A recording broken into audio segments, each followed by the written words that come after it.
Fill continues at Fort Branch in North Carolina. Now this is a reconstruction of the winter quarters of what the Confederate soldiers may have had. Tar Heels. By the way, there's no real consensus on where the word Tar Heels or phrase Tar Heels came from. Lots of different stories. None of them have been confirmed. Okay. Hello. See if this will open. There you go.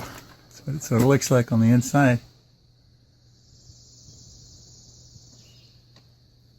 Not the most glorious of quarters, but for some folks, that might have actually been an improvement.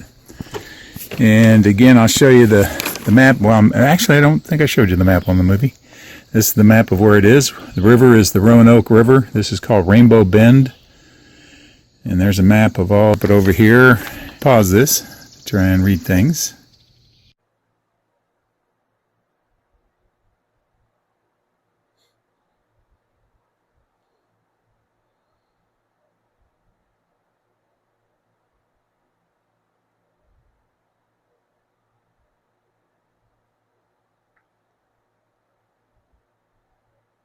And look, y'all already know me. On this channel, we hold racist Caucasian people accountable, because if we don't, who will? And before I start this video, if you don't like black people, black issues, black talks, get to stepping. The word Tar Heel, while now a proud nickname for North Carolinians and the University of North Carolina's athletic teams, has a complex history and some troubling origins related to race and class. It initially referred to workers, both enslaved and poor, in North Carolina's pine forests, who often had tar or pitch on their feet due to the nature of their work. This led to the term being used as a derogatory term implying low socio-economic status. Make that make sense? So this fake ass tour guide of that museum lied, because Tar Heel does have a meaning to it. They use that word to shame our ancestors because of the work they was doing, because they were slaves in the field, and they used that word to shame them, to talk down on them. But this the cold part. A lot of people don't even know this, but our ancestors built the University of North Carolina Tar Heels campus. Check this out. Yes, the enslaved people contributed to the construction and maintenance of the University of North Carolina at Chapel Hill, including the buildings known as Old East, Old West, and Gerald Hall. Make that make sense? So that's why they call themselves the Tar Heels. At one time, the football team had it on their helmets. It's really some disrespectful shit. But that's why I always say, shout out to the ancestors, the real get back game, because they don't sleep. And I love that shit. But before we go on, before we talk about anything else, before we talk about this racist ass museum, I want to show y'all how these plantations and these museums, they always lie about history. They try to make it sound good. They try to make it sound like they treated the slaves right, and they really didn't do all this dirt to our people. Now, this is a tour guide from Nottoway Plantation. Run the tape. He had the most in this region, and that's because when he purchased a slave, if the slave had a wife and children, he'd buy the whole family so that they would never be separated. And so that was good for them.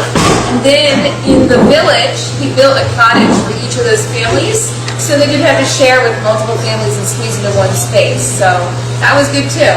They could hunt, they could fish, so they could buy for their own food. And they also built a hospital for them, and there was a doctor who would visit every week.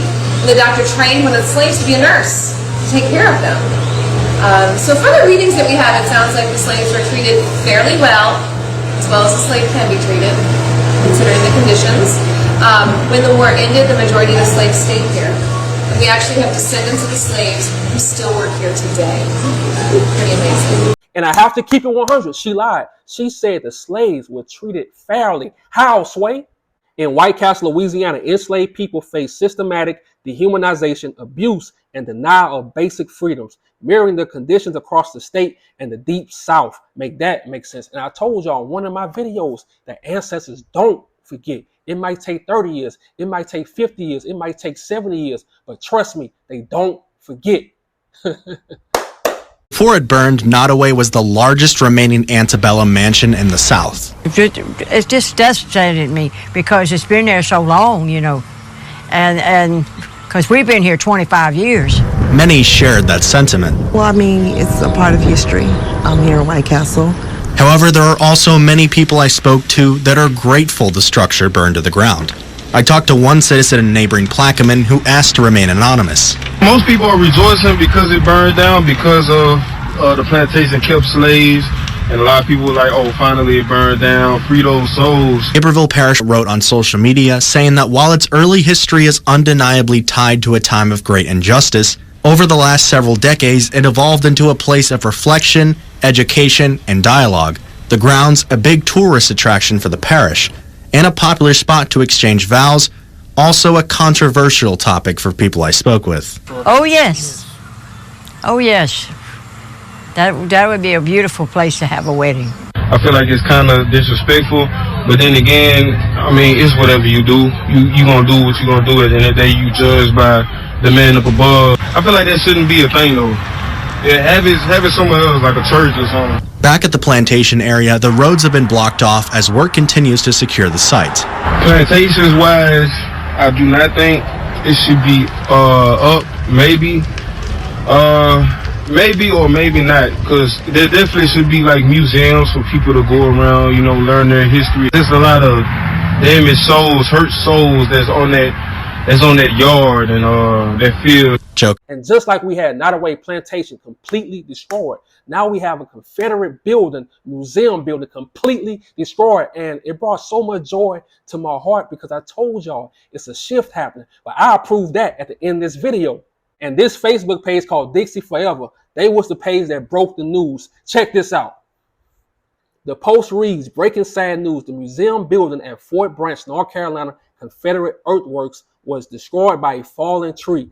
Last month, we were surprised to get a call informing us that a large tree has fallen on the museum. Unfortunately, it is a total loss. We intentionally delayed letting everyone know so that the artifacts could move and secured at a new location to avoid any theft. We have since learned that the insurance on the building is not enough to replace it. With today's cost, we are devastated. We are looking at other possibilities of funding, including creating a GoFundMe account.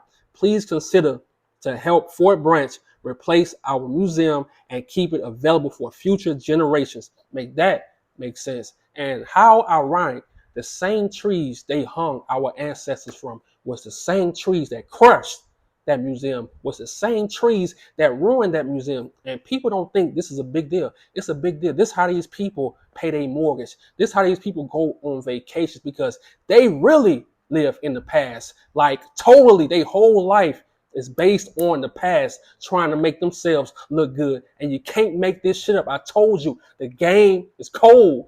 And look, I gotta keep it real. I can't feel sorry for anyone. I don't feel sorry for those people, because that's what you get when you don't tell the truth about history. Our ancestors built these buildings, all of them on that museum. They built those buildings. I bet you they don't tell those tourists that. And they sit, they racist asses down and make money from our ancestors, from their hard work, from their sacrifice. Now look at you.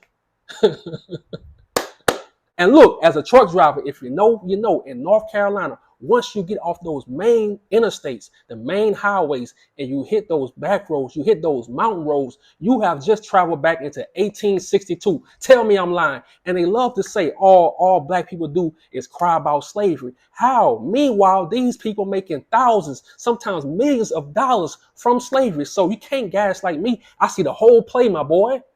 And look, I have to calm down for this one, because this shit is funny as hell. This the reason why I say some, I ain't gonna say all of North Carolina, but most of North Carolina is still stuck in 1862. These people at this museum are still reenacting scenes from the Civil War, a war that they lost. I'm talking about grown men dressing like they back in 1862. Make it make sense. Now tell me this, who really stuck in the past? See, in my opinion, this is only the beginning. See, you have to realize something. Spring is really the new year, and the ancestors been standing on business ever since. For example, Nottoway Plantation, it burnt up, it caught fire on May 15, 2025. And that's not a coincidence. Remember that number, 15. Now check this out. In Hoodoo and similar traditions, the number 15 is often associated with divine grace, overcoming challenges, and a new direction in life. It's also seen as a number that represents the synthesis of heaven and earth. and the perfect completion of something. It's also considered a number of new beginnings and spiritual awakening. Make that make sense. So to you plantation owners, to you racist museum owners, get ready. Our ancestors are here. Hurricane season is coming up, and these tornadoes has been hitting all these sundown towns over and over. Tell me I'm lying. All the bloodshed from the backs of our people. Trust me, you will pay a price. Ashe. And before I go, in the words of James Brown, it's the big payback. Revenge.